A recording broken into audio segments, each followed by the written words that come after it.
So this is part two. I wanted to talk to you guys about my purpose for really making these videos. Um, what I really had last night was a coming of age, and it was over the culmination of many phone conversations with men that I deeply respect and admire. Um, and I really realized that I instinctively knew all I needed to know about women, but that I doubted myself in my ability to see the forest through the trees, as they say. And it's a huge weapon that I think a lot of men fall victim to, and that is doubt. We doubt ourselves. We don't trust ourselves. We've been taught that not to trust ourselves because, again, we live in a gynocentric world, and that means that society is becoming more feminized, and femininity is not akin to being decisive, being unfazed, like I talked about in the last video. Femininity needs to be led by masculinity. That's what we're here to do. We're here to lead. We're here to build. If you take a look out of your house right now, every single thing that you see has been built by men. It's been built by men, but who gets to reap the benefits, though? Think about a rich neighborhood, okay? Think about the rich neighborhood. You've got all these beautiful homes, beautiful yards, beautiful everything. And who's at work 9, 10 hours a day, and who gets to sit home and just bask in the fruits of another human being's labor? Well, we all know what that is. That's the housewife. So see, what the woman wants is the woman wants to be taken care of because she knows that all she has to do is look pretty, put on some makeup, put some high heels on, put a mini skirt on, show some cleavage, and she's going to get any guy she wants if she looks good. And that guy will provide for her, will pay for her, will entertain her, because that's what it is.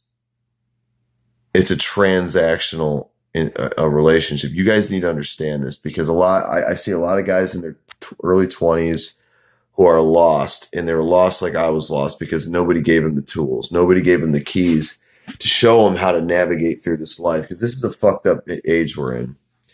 It's not, even 10 years ago, it was different, with Tinder and Bumble and social media. Women are going to just pick you based on what you look like, based on just a given set of variables that they can try to come up with some idea, some prognostication of who you are and what you're going to be and what you're going to amount to. They are evaluating you.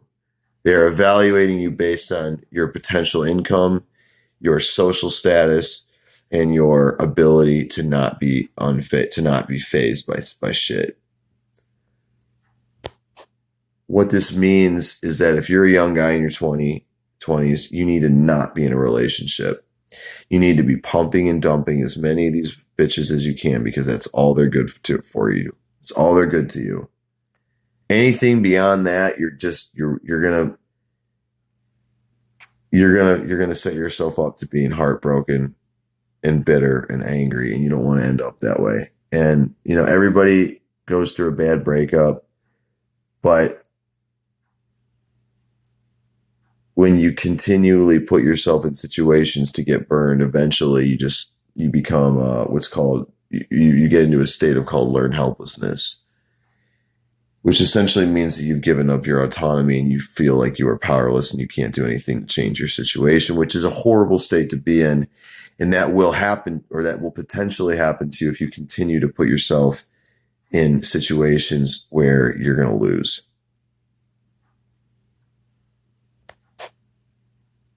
So the idea here is, when you understand what women want,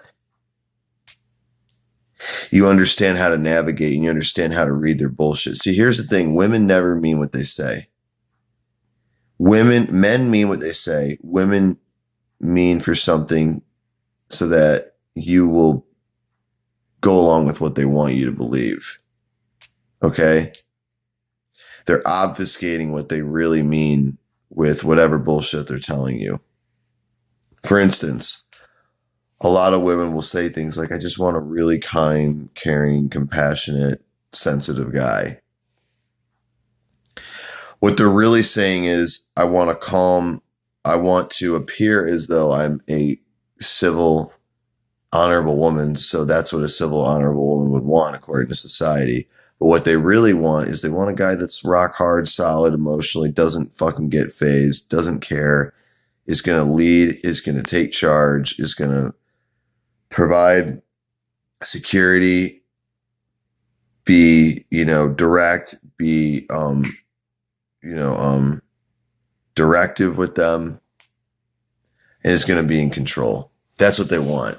And many of these women will date a compliant man, and they, a guy that just does everything they want, that's compliant, that's reliable, that, makes decent money, that's stable.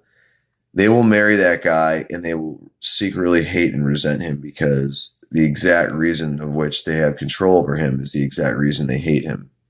His compliancy, his subserviency, his inability to act like a man and take charge and be in control. So you have to understand who you're dealing with here. This isn't an altruistic being we're dealing with. Now, I'm not saying men are any better, but this is MGTOW, so we're talking about women and how to protect ourselves against them, so I have to stay on topic.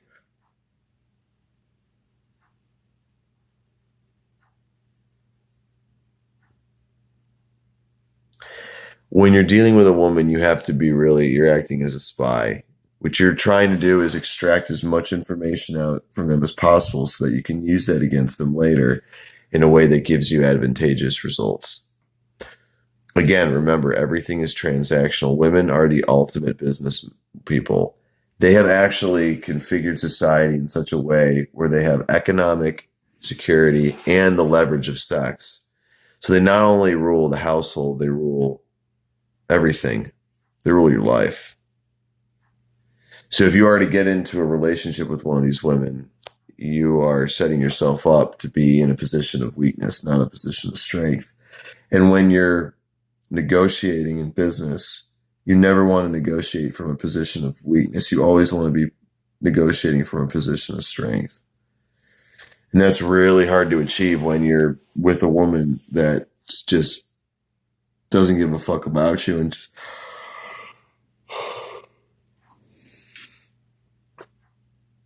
sorry, I pulled an all-nighter. It was that kind of a night, but I feel like these lessons are really important because it took me years, and I'm 30 years old now, and I'm just finally learning and seeing the errors of my way and how I really kind of knew how women were, and it's very simple, but I didn't want to believe it. And I'll make this point to clarify what I'm trying to say here. So I was in South America and I did very well. I just was getting laid all the time. It was awesome. I come back to the States and I asked my professor, I said, why do I I tend to do really well with South American women, even when I'm in the States. Like, I just don't tend to do well with Western women. And he said, well, that's because you're aggressive. You pursue women very directly. And that comes off as looking strong in certain cultures. And what that really means is that you are portraying yourself as a man that is going to be able to acquire resources. So I thought that, I finally found the answer. It's women down in South America and how they're so beautiful and wonderful and, better than the American woman. When in reality, it just so happens that my style, my MO, my tact worked in that situation based on my personality. But it wasn't because the women actually liked me. It was because they saw me as a potential mate that could provide resources.